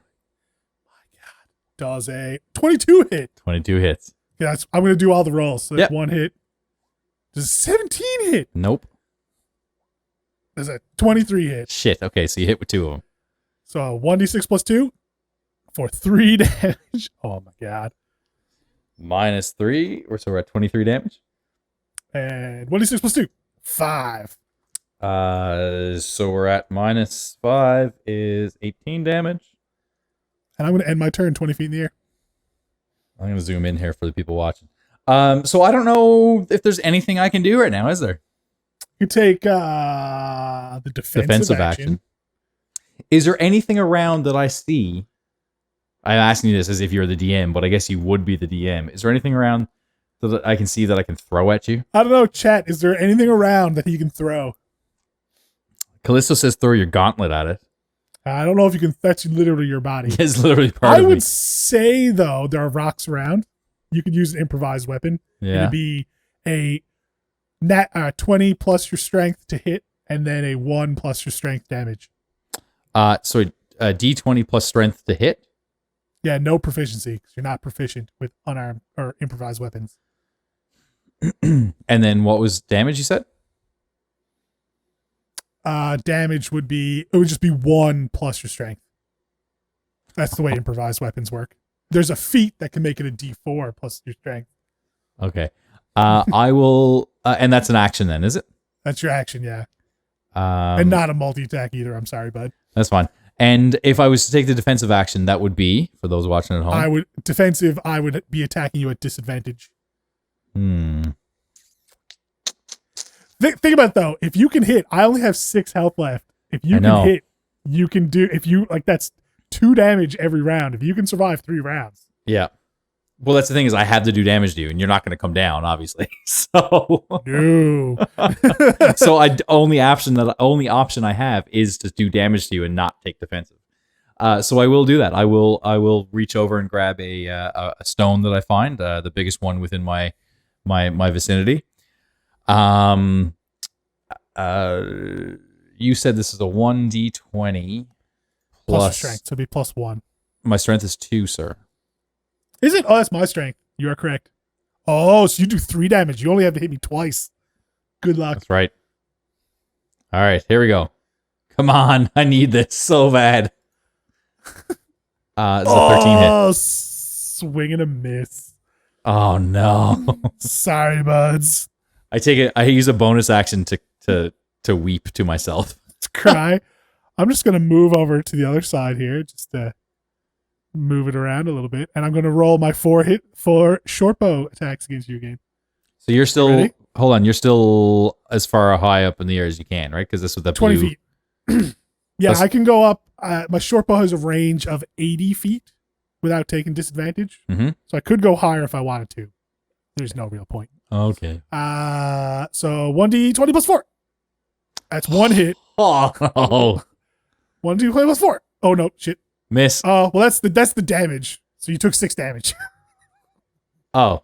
Why'd you do it that way for? Because when you click and roll 20, it moves your latest click to the top. Okay. All right. So you did 6 damage. You can do 3 more. I did right? 6 damage. Yeah, 3 more. So, Uh-oh. This is getting dicey here, folks. Ooh, 17. Does that hit? No. Hold up. We got a question in chat here. I thought the 4 short bow attacks were only on the first round of combat. Not according to the one I'm looking at. I'm gonna fact check you real quick here. Go ahead. The stat block I'm looking at just says Quadrone makes 2 fist attacks and 4 short bow attacks. That's all it says. That's what we're looking at right here. Thank you very much, Stan Mouse. Hold on though. Fact check even more so. Are you checking the monster manual? Are we going OG right now? We're going OG, checking this shit out. I love it. I said, are we going OG right now? We're I mean, like, I don't know. He could be right. The Quadrone, for everyone following along at home, is on page 226. Let's see it. Let's see it. We're checking the tape here, guys. This is the fun part about doing this live, is we can do this. No, it is correct. I don't know if you can read that. Hold on. I see Quadrone makes 2 fist attacks and 4 short bow attacks. There's nothing about first. Yeah, okay, fine. All right. Now, there are other ones. There's the Pentadrone and the Tridrone and the Duodrone. Maybe they have those things, but Fair sorry, enough. buds. So the No, it's a fair point, Stan Mao. I've been playing D&D for years. I don't know everything. You could have been easily right. So in pure Canadian fashion, the call on the ice stands. So let's go back to roll 20. All right. Thank you for the attempt, though. Thank you for trying to sway it in my favor, because I'm fighting an uphill battle here right now. Oh, buddy, you really are. All right, so that's 2 attacks. 1 hit, 1 miss. Third attack. Oh, nope. Another miss. Oh, nope. All right, so only one of them hits. This is great. My turn. You end your turn. All right. So I guess I search for another. There's tons of rocks. You're standing on cobblestone. Tons. All right. So we're 1d20 plus my strength. So that's +2. So we roll. Come on. I really need to hit this. I really, really need to hit this. All right. Yeehaw, I got snake eyes. That's a nat 1 here, friends. That is a nat 1. Oh, buddy. Oh. Yep. So, seeing as we don't have a DM to narrate this, I reach down and grab the rock, wind up, and aim and throw as hard as I can. And as I look up to see where my rock went, I realize that it's fallen out of my hand before I even throw it. So, let's be honest. Like, your animated metal armor, you probably don't have that much tactile senses. Yep. All right. I end my turn. The Quadrone, and he's a very lawful logic dude. He does not feel emotion one way or the other. This animated armor just needs to die. Right. So Sure. Very unemotionally, he draws another arrow. Mm-hmm. And he misses. Shakes his head, tries again. An 18. Okay, I always forget this because I'm so used to Risk being the defender. Well, I should know this because Risk is the opposite of what D&D is. But in Risk, the defender in a tie wins. But in D&D, right, the defender loses. Defender loses. Which I believe is a change. And I think in 3.5, it was the other way around. But yeah, 5th edition, if it, as Dark Mist just said, if it meets, you beat. If it meets, it beats. That's a good little rhyme to remember. But because it's 18 to hit me. My AC is 18, so you have to roll an 18 to hit. Right. So my armor is 17, so you have to beat my armor to hit me, kind of thing. Like that's the way that whatever way makes you think about it. But yeah, you're right. And the same would go for saving throws too. Like if you had to make a save, if you meet the save, you succeed or you fail. All right, so that's 1 hit. I'll roll damage after. Mm-hmm. Yeehaw, I got snake eyes. So many nat ones. Why? All right. That one like spronged off the fountain next to you. Try for attack number 4 and an 8. Oh, buddy. Man, you can't hit at all. So, 1d6 plus 2 damage. 4 damage as an arrow gets locked between your pauldron. Uh-oh, we're getting dicey here now. How much health do you have left? What's that? I have 8 health left. So you have 6 health. I have 8 health.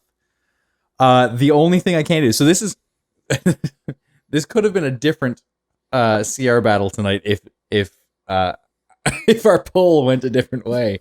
But right now it's Tilly flying above me, taking pot shots, and me throwing rocks at him because that's the only thing I can do.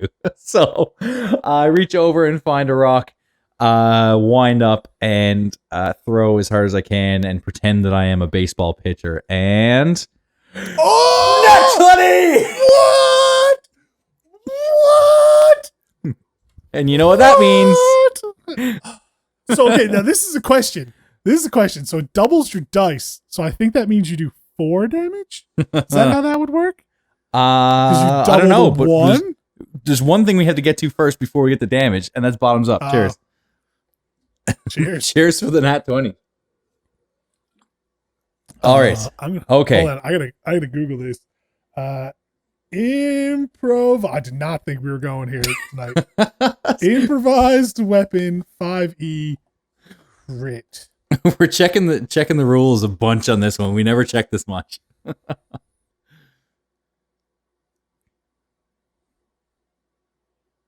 Oh, hold on. Maybe I was wrong. Have you hit with an attack yet? I don't think so. Well, you have 6 health left. I know. So you have not. I was wrong. I think improvised weapons are actually 1d4. Oh, snap. Oh, you mean an attack with the rock? No, I have not. Yeah.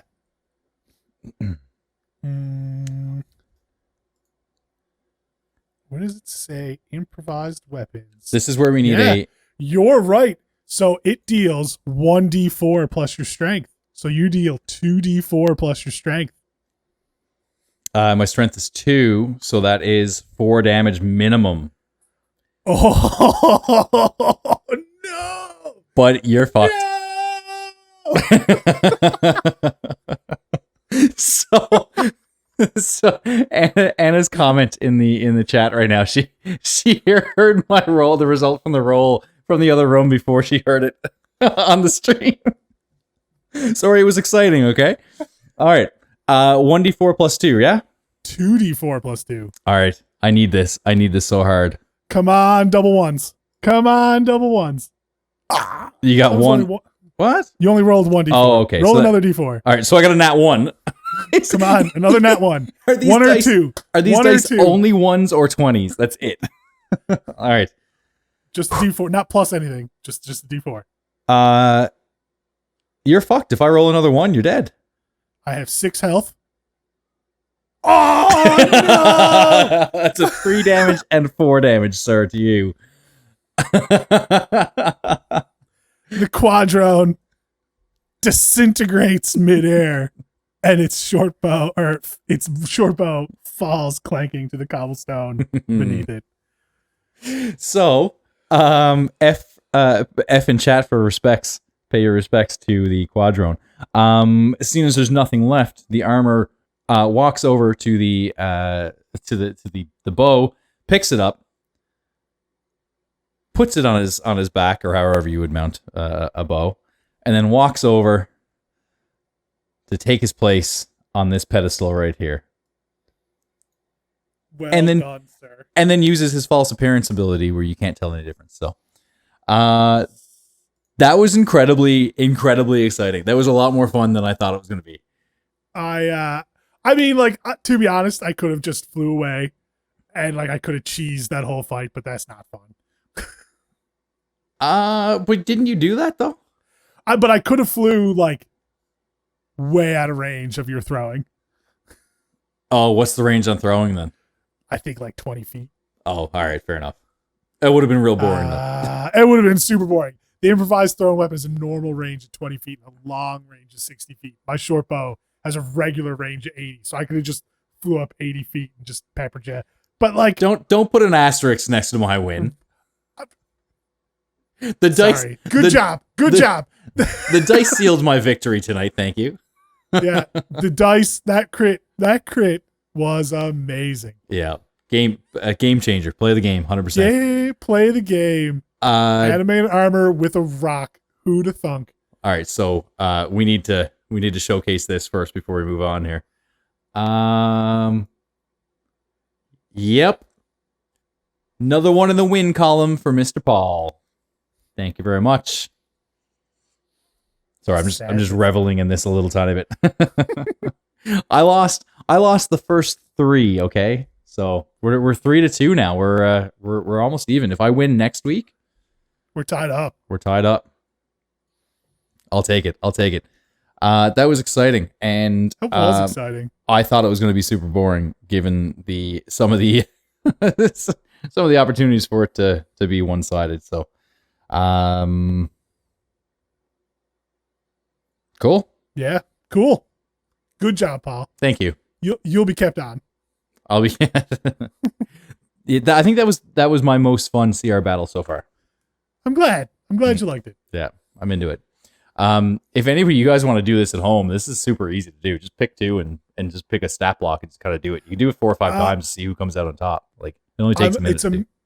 It's amazing to me too how much I'm learning about different monsters. Cause I'm just going down through every week and picking a CR and picking 4 that look fun, but like how they can interact, especially tactics too, like different things I'm not thinking about, like. Whoever had the idea that you should have grappled me on that first attack. Awesome brilliant. idea. Yeah, 100%. Amazing idea. That would have totally just screwed me over. Yeah. That's amazing. And I wish that I had read chat before I said, no, intern. That's what you get, man. Listen, my grandmother used to say, I don't know if anybody else has a grandmother like this or not, but big fan of playing cards. And she always used to say, you could play Go Fish with her. You could play Crazy Eights. Didn't matter. Didn't have to be any gambling. Didn't have to be any money or involved or anything like that. But she used to say, a card laid is a card played. Oh, so yeah. If I've said my turn is ended, then my turn is ended. Fair point. Yeah. That and never wear a hat to the dinner table. Those are 2 things that she always said that I abide by still. So fair enough. Yeah. So next week, I'm excited. Next week, I'm going to put the link in chat for the vote for next week. It's going to be kind of a spooky CR battle, a CR1 battle, sorry. We have 4 kind of scary / horror type characters. We have the Death Dog, which has a poison bite that slowly deals damage.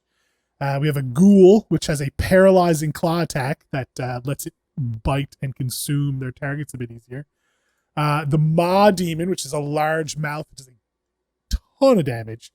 And a Spectre, which is incorporeal, has resistance to a ton of damage and drains the life from you. Ooh. I clicked on the wrong one. Sorry. Here it is. That's the right one. No, the other one had the spelling mistake. This is the right one. Oh, yeah, I don't know how to spell people. That's right. Not my forte. That's right. So Spooktober and all the spoopy things. Unfortunately, we did zombie and skeleton already, so those were out. But well, we kind of have Ghoul. Ghoul's like a more, it's like the higher CR version of a zombie. Yeah, for sure. And Tilly's actually done the service. We are growing. We are learning. We understand that certain things will help people out and help us out. Tilly's put the descriptions in the poll here, so you can kind of look at them and see which one you want to see. If that was in the last one, you would have known that the Quadrone could have flown as much as it wanted to and gotten away from me. Well, I was trying to listen to feedback, right? That was one of there's a few people in this chat who've never played D&D before, but enjoy listening to it and learning about it. And they don't know what a Quadrone is or I remember what a knoll was when I had to explain that's a dog person. They were like, "Oh, that's so exciting." Yep. So I decided, going forward, put a bit of description in there for anyone who may or may not know. 100%. Which do you think the bot is going to vote for tonight? if we get our election votes hijacked again this week. I don't know. I mean, I know my personal favorite is the ghoul, and I lost, so I get to No. pick two. You can't sway votes here. I asked you what the bot would vote. The bot would pick the ghoul. Well, but like the specter's dope too, right? Like, I think so. The Quadrone was the last one. So the bot voted the or whatever it was voted the Quadrone out from 0 votes all the way up to 68 votes. So I'm wondering if the bot will come in and there will be a one that has 0 or one's the lowest, and that's the one they're going to pick. We'll find out. I mean, I wonder or is it a matter of the second place choice? The Quadrone, I put them in alphabetical order because I don't know. Yep. So that was Quadrone was the second choice. Maybe that's the bot's script. Maybe, but Quadrone Q it comes after S. No, it comes before S. Wow. Don't do that to me, Paul. Like I was like, crap, does it? Oh man. I kind of want to see. I'm not going to sway anything, but like the Ghoul and the Spectre are like classic. I think the Death Dog and the Maw Demon are pretty metal. Cool. Yeah, pretty. They're less spooky, more horror, perhaps. Yes. Yep. Yep. Classic horror versus classic spooky versus new horror. There we go. We'll do that. So I'm changing scenes here so I can look at the results and see what y'all fucking voted first. Ooh, a bunch of you voted. Interesting. I like it. Cool. I like it. All right. If any of you haven't, please do. It will combat any election tampering in the future. I keep on making these election jokes in the U.S. I mean, presidential it's coming up, right? Yeah, it's coming up in a couple of weeks, but there's a debate on after this as well. But I'm probably gonna stay up and watch it, to be honest. We are Canadian. We care, but we don't care. So the whole world's watching, though, man. The whole world is watching. If there's anything that we can say, whether or not whatever your opinions are and your views are, we do encourage people to get out and vote. Even in other countries, we're big fans of that. So, do we have anything else here to chat about tonight? No, that's it.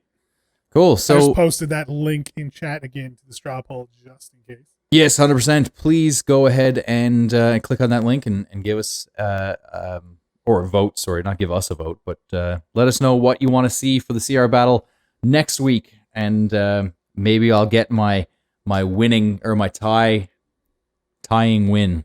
That was a struggle to get out. We were talking for 2 hours. It's a long time. Yeah. So you can check out the straw poll and vote to see what one we're gonna see next, or what 2 we're gonna see next week. We are going. I posted the wrong one. Oh no. Which one? I apologize. Which I one? Posted the one with the spelling mistake. Spector. Don't ignore that link. Ignore that link. A bunch of people already voted on it. Crap. Now we got to look at 2 of them. Oh, well, see, people are voting on it. Oh, I can see it doing it live. Oh, way to go. Shit. Till you failed. Professional streamer here, folks. All right, so vote on the second one. If you already voted on the first one, I'll combine the 2. I have the links. Can you combine? Yeah, but somebody can vote twice. So anyway, yeah. So vote on. Whatever. If you've already voted on the second one. You can't vote twice. I mean, you could, but we're gonna try and look at the right one and not the other one. But yeah, we'll figure it out. Maybe, possibly. Democracy is not our strong suit. Erin says it's not letting her vote on the 2 separate polls. Ah, interesting. Interesting. Well, this is an experiment, so there you go. I really need to change that bookmark in my Chrome. Well, that's okay, because I tweeted out earlier if you put /R after that link, it's the link to the results. So I tweeted out, because I was looking at the results before tonight's episode, and I tweeted out the results page. So whenever anybody clicked on it from Twitter, they went and said, okay, they clicked and they saw the results and then they voted. So, yeah, sure. Vote on both if you have to, if you can, whatever. We're going to look at one of them. Maybe we'll look at both two. of them. Or both. I mean, let's be honest here. This is not a democracy. It's not. I mean, it was. It's a flawed democracy though, because there was some election interference in the last one for sure. Oh, shit. I just got to show that again for anybody that's in here that wasn't here from earlier. Where is that? Do you have it up? Do I have it up? Me? You? Yeah, I just got to show this for anybody that wasn't in here earlier. This was the results from the one tonight. Quadrone had 0 votes at like 4:30. Yeah, like 5 hours ago, and had no votes. Yeah, and it has 68 votes. So something happened. So, all right. So we're gonna stick around. As we mentioned earlier, there is an after show, just like any good bar. We keep serving up the goodness after hours. I got it that time. It's true. That's pretty good. So the episode ends here. The YouTube episode that we're gonna cut and put on YouTube ends here. But we are going to stick around. We're going to go through chat, answer some questions, and just kind of chat and have a drink. So if you want, please do stick around. I don't have to take a pee break this time because I took a midstream stream. Look at you go. Yeah. So. All right, everybody. But thanks for listening. We're not there yet. Yes, we are. No, you missed a cue. No, I didn't. Again. So follow us. You can follow us. You say that after I say thanks for listening. Do you? Oh, shit. I missed my cue this time. Oh, no. Yeah. Somebody clip that. Is our highest rated clip was me missing my cue. No. Somebody clip that. Yes, our highest rated clip is Tilly missing the outro cue. Jeez. Anyway, okay, let's try this over again. Serve it up again. Here we go. So thanks for listening, everyone. That's right. And you can follow us at Hops and Dragons on your social media of choice. We are on Facebook, Twitter, Instagram. You can join our Discord as well. All the links are going to be in chat or in the doobly-doo below. We just launched our Discord a couple weeks ago. There's a growing community in there, which is super awesome. We post all of the resources that we talk about in here. The art features and everything as well, the useless items. So if you want to use those for your own game, or if you want to take a look, or go give those artists a follow, for example, kind of thing, we do post those in there. We also stream. I'm so bad at this week. We stream every Thursday nights at 5:30 p.m. Eastern time. That is 7 o'clock Newfoundland time where we are. But you can come and join us. We do stream on Sundays as well at the exact same time, 5:30 Eastern. We stream Sundays gameplay right now, Baldur's Gate 3, which if anybody hasn't seen yet, it is a translation of D&D 5e into a video game from Larian Studios. It's super fun, super awesome. It is in early access though, so there are some bugs, but we're having a ton of fun. Mm-hmm. And as I say that, this Sunday we're not going to be doing that because of the fact that I'm going to be out of town. But after next weekend, or after I come back, next week we'll continue that as well. So it's Thursdays and Sundays at 5:30 Eastern, except for this Sunday. So if you guys are watching, you enjoyed the episode, give us a follow. If you want to support the channel, you can certainly do that. If you have a Prime subscription, we can kind of walk you through it if you really want to, but you do get a free Twitch subscription every single month. If you're not using it, consider giving it to us. If you do, like I said, if you do enjoy what we're doing, it does help us grow. It may help Tilly get a new mouse, and it may help me get a new processor so I can run the game on higher than low or medium settings on Sunday nights. So we appreciate you all. We love you all. And remember, drink responsibly. And may all your rolls be nat 20s. Cheers. Cheers.